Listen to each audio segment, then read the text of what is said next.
దివిసీమ గాంధీగా ప్రసిద్ధి చెందినటువంటి మరి మండలి వెంకటకృష్ణారావు గారు మనకి విద్యాశాఖ మంత్రిగానే కాకుండా అనేక ఈ ప్రాంతంలో అభివృద్ధికి ఎంతో కృషి చేశారు.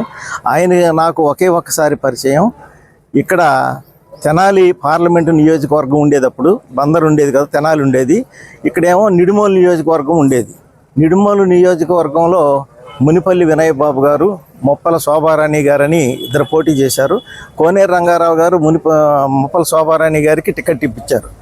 మునిపల్లి వినయ్ బాబు గారికి కాంగ్రెస్ పార్టీ టికెట్ ఇవ్వలేదని కార్యకర్తలు ఆగ్రహ వేశాలతో ఉన్నటువంటి రోజులయ్యి. అప్పుడు మేడూరు నాగేశ్వరరావు గారు ఎంపీగా ఉన్నారు. రాణి భవానీదేవి, సల్లపల్లిలోని రాణి భవానీదేవి కళ్యాణ మండపంలో కాంగ్రెస్ కార్యకర్తల మీటింగ్ జరిగింది. మేమంతా కూడా అప్పుడు మునిపల్లి వినయ్ బాబు గారు అనుచరులుగా ఉండేవాళ్ళం. అయితే అక్కడ కార్యకర్తల నుంచి మాట్లాడమంటే ఆ సభకు అధ్యక్షులు మండలి వెంకటకృష్ణారావు గారు. మండలి వెంకటకృష్ణారావు గారి అధ్యక్షతన ఆ కార్యక్రమం జరుగుతుంటే మేము ఎవరన్నా మాట్లాడమంటే ఎవరి అభిప్రాయం వాళ్ళు చెప్పారు. కార్యకర్తల్లో పట్టుండటువంటి మునిపల్లి వినయ్ బాబుకి టికెట్ ఇంతకు ఇవ్వలేదని కార్యకర్తలంతా ఆగ్రహవేశాల్లో ఉన్నప్పుడు ఎవరన్నా కార్యకర్తల నుంచి మాట్లాడమంటే నేను కూడా వెళ్ళాను.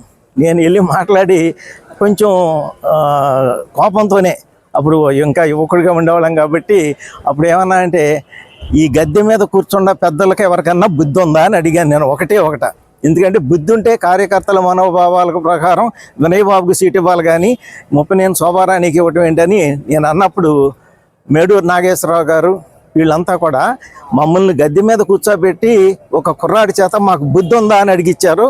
మేము ఈ మీటింగ్లో ఉండమని వాళ్ళు లేచి గందరగోళం, నేను అన్నమాట గందరగోళం అయిపోయింది. అప్పుడు సభాధ్యక్షతలో ఉన్నటువంటి మండలి కృష్ణరావు గారు ఏమన్నారంటే, నేను ఆ కుర్రాడు అన్న మాటని సపోర్ట్ చేస్తున్నా.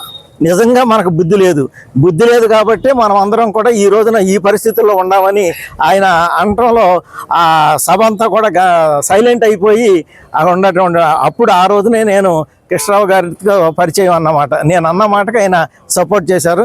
ఏదేమైనా సరే ఆయన అభివృద్ధి ప్రదాత, విద్యాదాత.